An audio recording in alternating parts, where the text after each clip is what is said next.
two conversations. There's the conversation that we're having, and there's the conversation that we're thinking.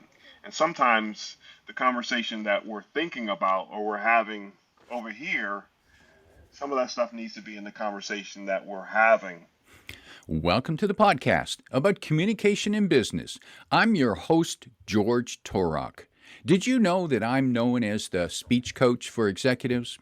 That's because I help business leaders deliver the intended message for greater success. And we do that through one-on-one coaching or training for the team.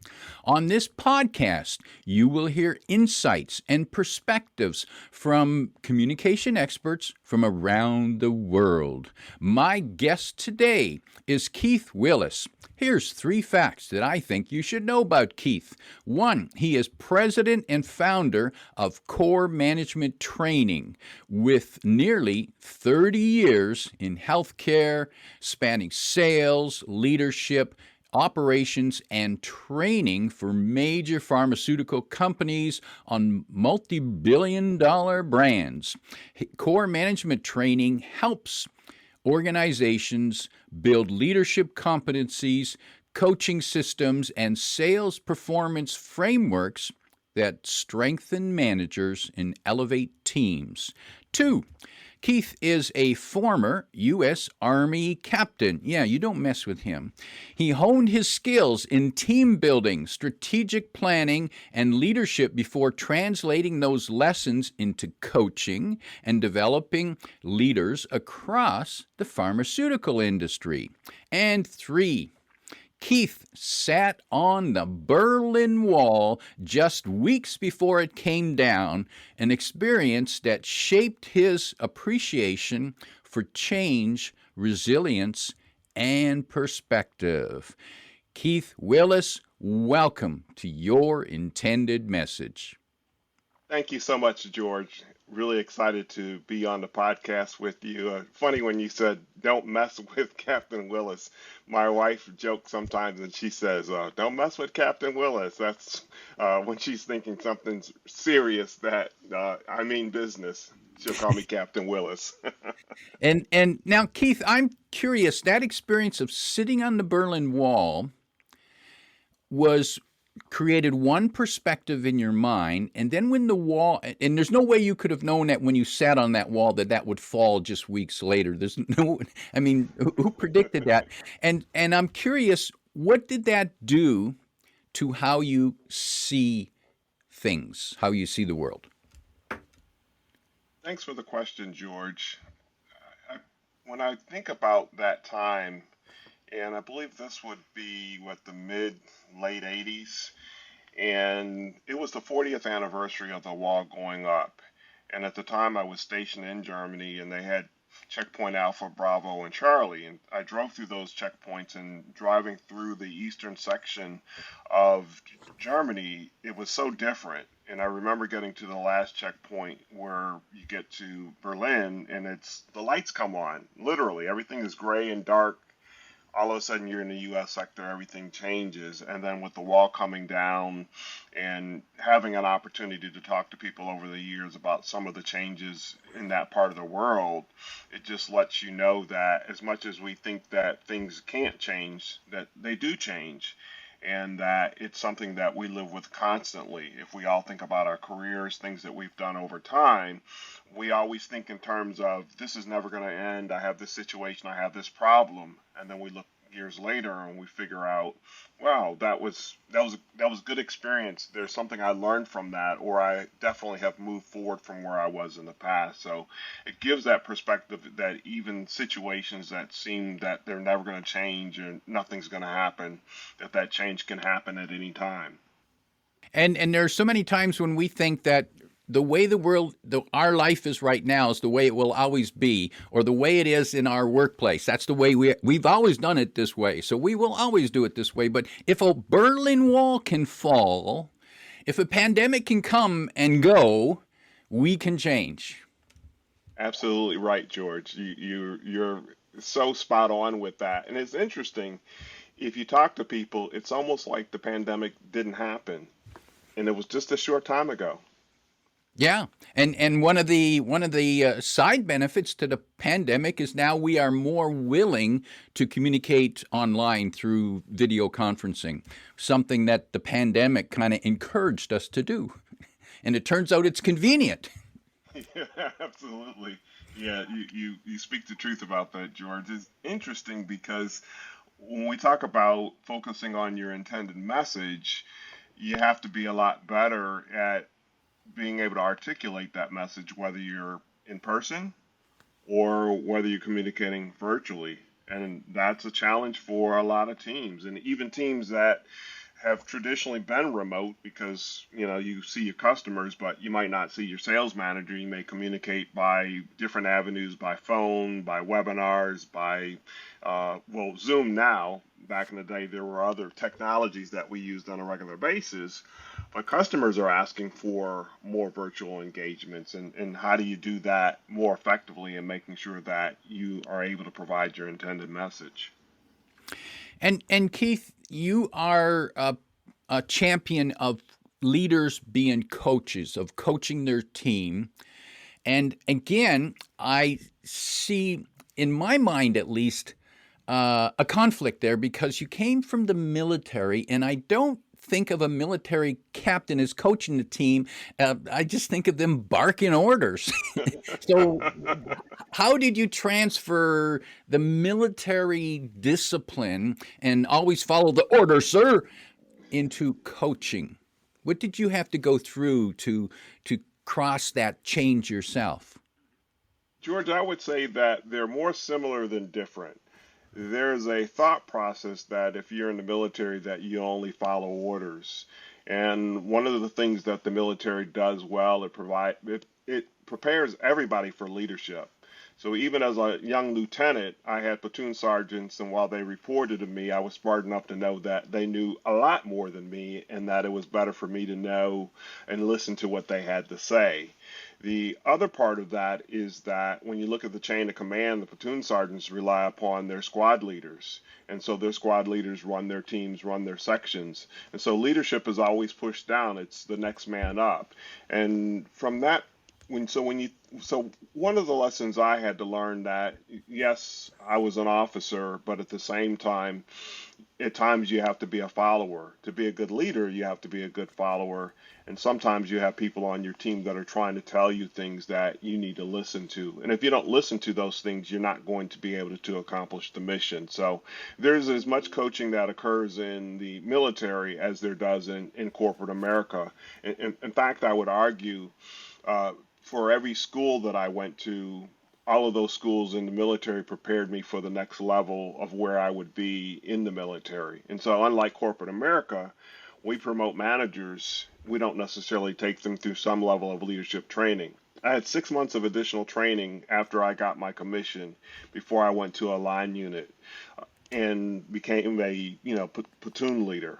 And so, if you think about it, what corporation is going to let somebody go to school for 6 months before they and prepare them for the job and then put them in the job and then help them excel? And you're right about that. We promote managers, and we promote them because they show up every day. They're reasonably competent. They seem to know they have expertise, but they aren't necessarily ready yet for leadership. And we don't provide that. We expect them to just learn on the job as they go along, and that's not fair to them or for the team. So when you work with organizations, where do you start in developing the leadership qualities in those new leaders?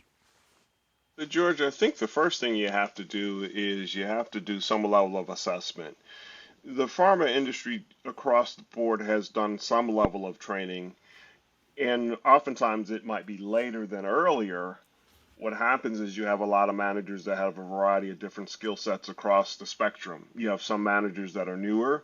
You have some managers that have been around for a long time. And it's not that much different than a lot of other industries where you have a variety of different people. It's just that the way that the training can be set up can be kind of a smattering here, a smattering there. There may not necessarily be a curriculum. So you start with assessing where people are. That might include stakeholder interviews, that might include assessments, 360s, the traditional tools that most industries use to do some level of a needs assessment. Once you do that, then you figure out where are the gaps, what are the needs, what are the most critical things and priorities that the team needs that are going to help them be most effective and drive sales performance ultimately, because ultimately the reason sales managers are there, not to push reports, it's to coach people and to improve sales and help the company reach their goals and objectives. You have a lot of experience coaching people in the pharma industry. What is it about the pharma industry that makes their challenging for them when it comes to pharma sales? Pharma sales is unique in that when you think about most industries, when a salesperson goes in, they get the order. You sign something. A pharma, a representative is going in to see a physician, and they're trying to convince that physician to write a prescription for a medication. That physician is going to turn around, write that medication for a patient, and convince that patient you need to go in, you need to go to the pharmacy, and you need to get that drug. So it's not a direct sale, it's more of an influence over time. And generally, you have a territory, a representative is going to see the same people, and that may not be that much different than if you have, for example, a list of clients and customers that you talk to on a regular basis from a business development standpoint. Some of those people you've worked with, some of them you don't. But here it's this long play. A representative may be in a territory for any, 2, 3, 4 years, depending on the company, downsizing and those type of things. But you develop a relationship with the staff, the office, and so there's this constant, you're always in and out. If you have samples, you may go in, drop samples. In those cases, you may only have a couple of minutes to speak with a doctor. You may have some lunches, you may see the physician at a conference or something like that where you may have a little bit more time. But ultimately, from a physician perspective, they're thinking, what else are you going to tell me about this drug I haven't heard? I see a lot of patients, and you think about the baby boomers and a number of those. I think it's 10,000 are going to be available for their Social Security benefits between now and I think 2030, 10,000 a day. So if you think about that number, and as we get older, our bodies fall apart. So conceivably, it probably means more people are going to the doctors. Worldwide, there's a shortage of physicians. There's a shortage of healthcare professionals. And now you have a representative that's going in to see a doctor that has very, very limited time. So you think about it from that perspective, that's one of the challenges, is that not a lot of time, and at times the physician's not sure of the need. And then when you think about technology, whether it be AI, omni-channel, digital marketing, all the tools and resources that are available, those are all the things that you begin to say, what's the value of the representative? Why should I see that rep? Why should I spend time with that representative? So those are just some of the nuances from a pharmaceutical industry relatively to other industries. And then I think a lot of other industries do more things. We talked a little bit about kind of this virtual sell, but at least in the United States, predominantly most of these calls are in person. There aren't a lot of webinars. There aren't a lot of those type of things. And that being said, that also means that we don't necessarily use those type of CRM tools that other industries have capability to record calls that happen.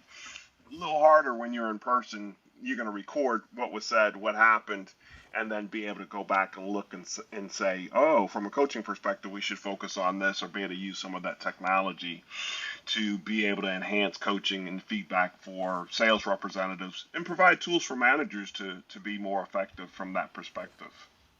So, when you can't review the recordings as a coach, how do you help the sales rep? How do you influence them? So managers go out into the field with sales representatives. Generally, they'll spend anywhere from 8 to 10 days a year.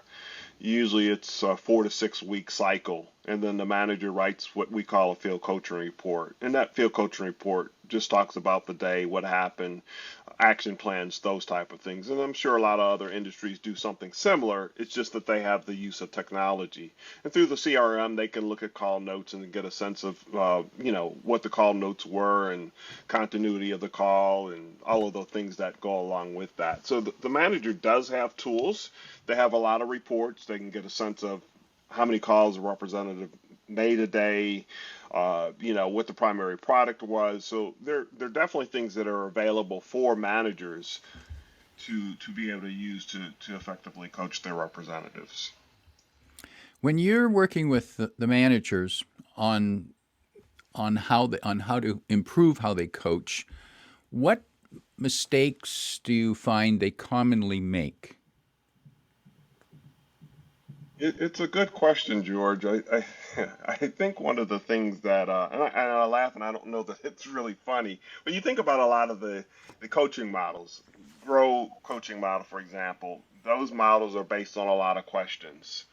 And oftentimes, what the manager's trying to do is they're trying to lead the representative to an answer that they want to hear. The manager often has a thought process. They've made an observation. They have a lot of experience. A lot of managers were top sales folks, and they have a sense when things are going well or they're not going well.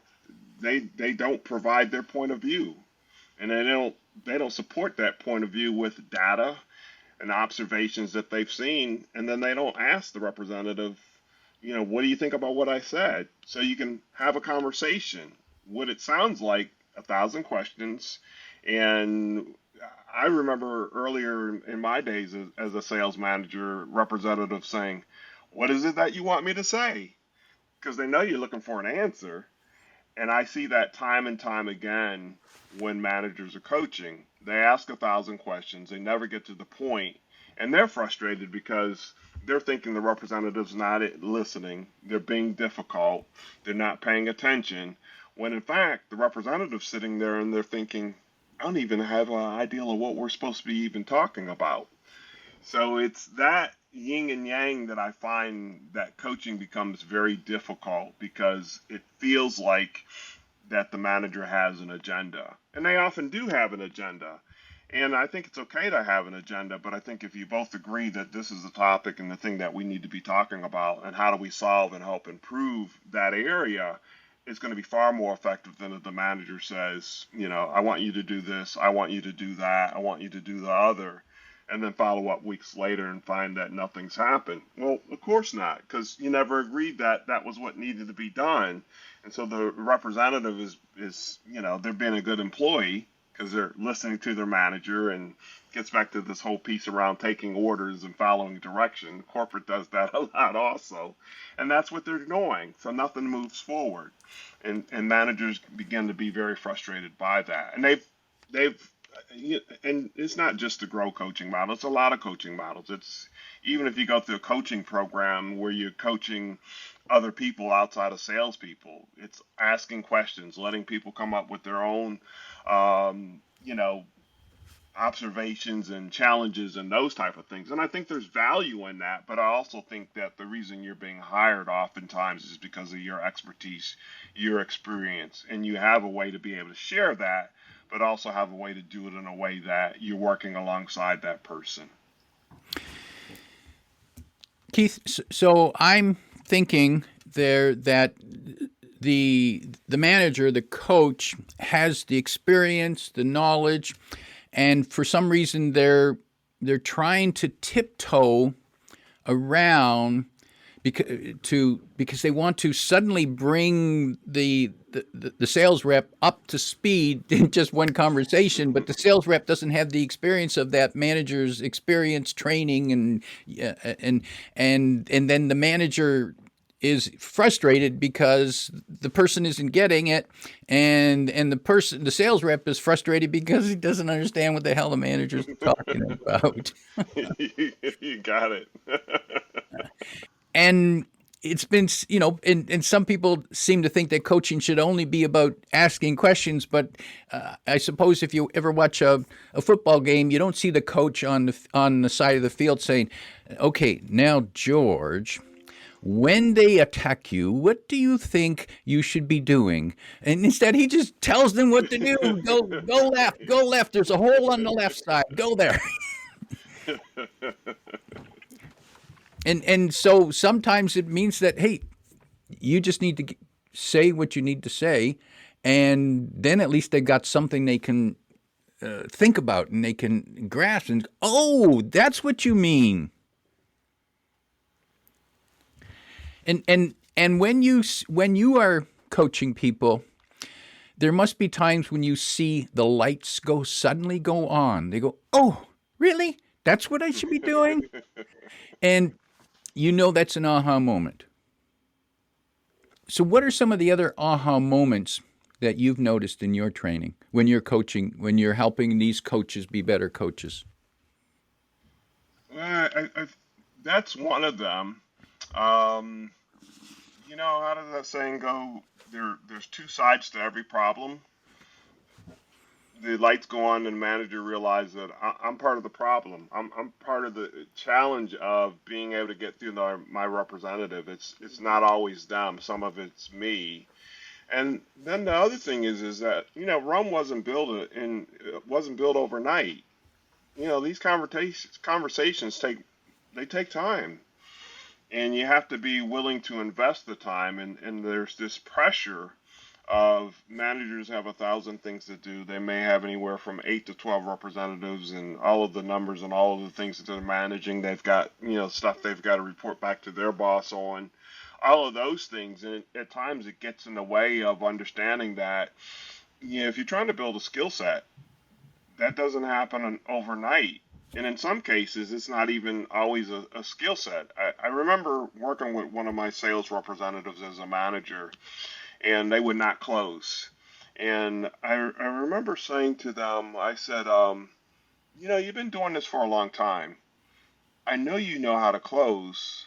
Why don't you close? And what he told me was that he didn't close because he didn't like to be closed. That when he went to see somebody, that he'd like to know as much or if not more about what it was that was being sold than they did. And that was one of the reasons why he didn't like to be sold. And so at the time he was dating this young woman, and he was thinking about getting married, and we had a whole discussion about rings. And I said, I'm sure you know a lot about rings. And at the time I articulated that I bought my wife an anniversary band. I said, I went to about 5 different places. I said, the last person I bought from, the reason I bought from her was because she said to me, will you be buying that ring today?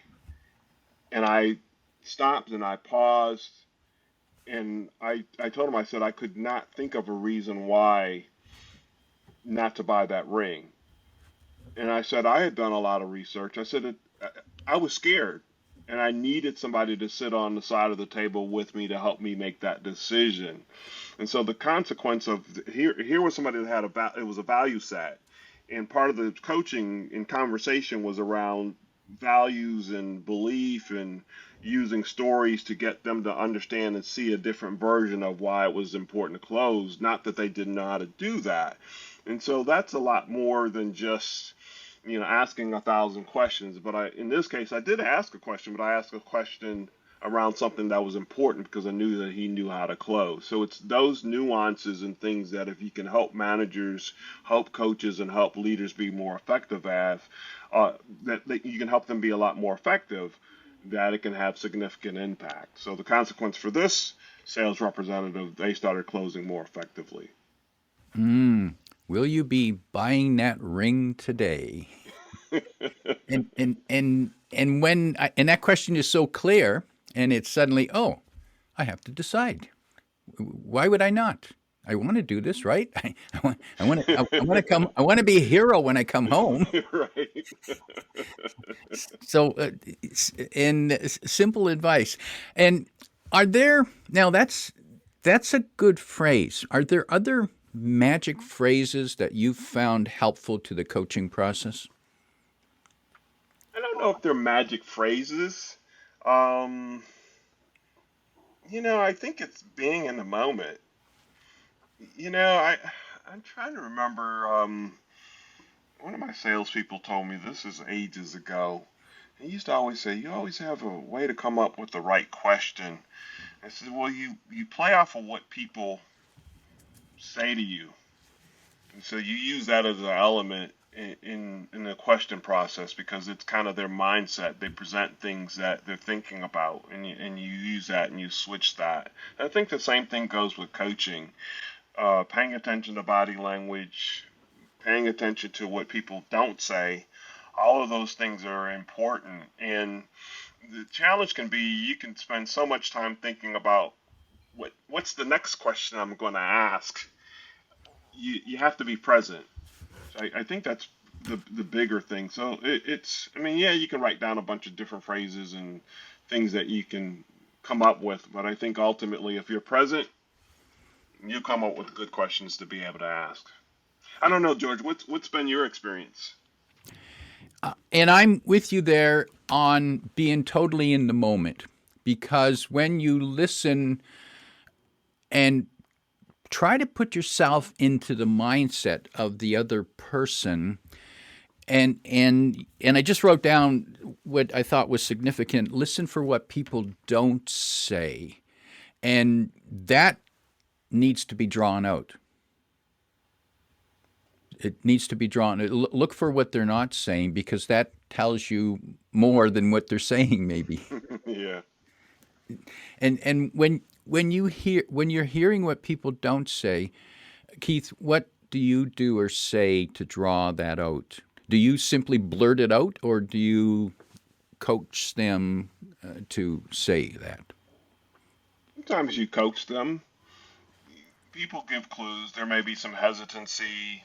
You may say something like, "I see you're a little hesitant," or by the sound of your voice, it doesn't sound like you're totally bought in. Tell me a little bit more about what you're thinking.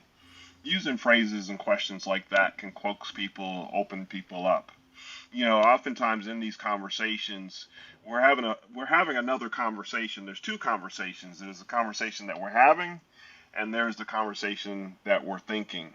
And sometimes the conversation that we're thinking about or we're having over here, some of that stuff needs to be in the conversation that we're having because those thoughts, feelings, and emotions, sometimes if you introduce those into the conversation, they can make a world of difference.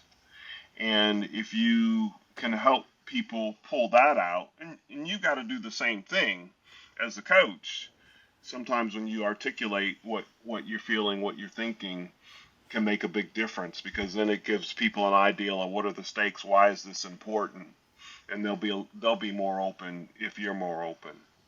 Mm. And that's a valuable point there. There's the conversation we're having, and then there's the conversation in your head, and there's probably a reason for that conversation in your head, and you need to find a way to bring them together because there's a reason why that's going on in your head. It's your perceptions. You're noticing something that's not quite right here, or something we're missing, and bring that up. Keith, for people who would like to know more about you and your programs, they can find that at your website, and in particular, the programs that you offer. Tell us who's that for and who will get the most from that. Primarily, I focus on pharmaceutical industry. Core management training is around leadership training, leadership competencies, coaching, those type of things. But coaching goes across industries. It doesn't make a difference. If you have a problem or you want to upskill your management team, you want them to be more effective, you can reach out to me and we can have a conversation and I can see if I'm a fit for something that you need. And you can find the website, coremanagementtraining.com. You can find that link in the description below. Keith, I also understand you have another program coming out soon called Never Look for a Job Again. Is that because you win the lottery? I used to have a manager that said it should be your job to lose. And, it got me to thinking. I've gotten a lot of calls recently about downsizings and things like that. And you have to always be ready, no matter how secure or how effective you are in your role, that there might be a time where you get that call that says, hey, your job's being eliminated. So never look for a job again is, help people take control of their careers.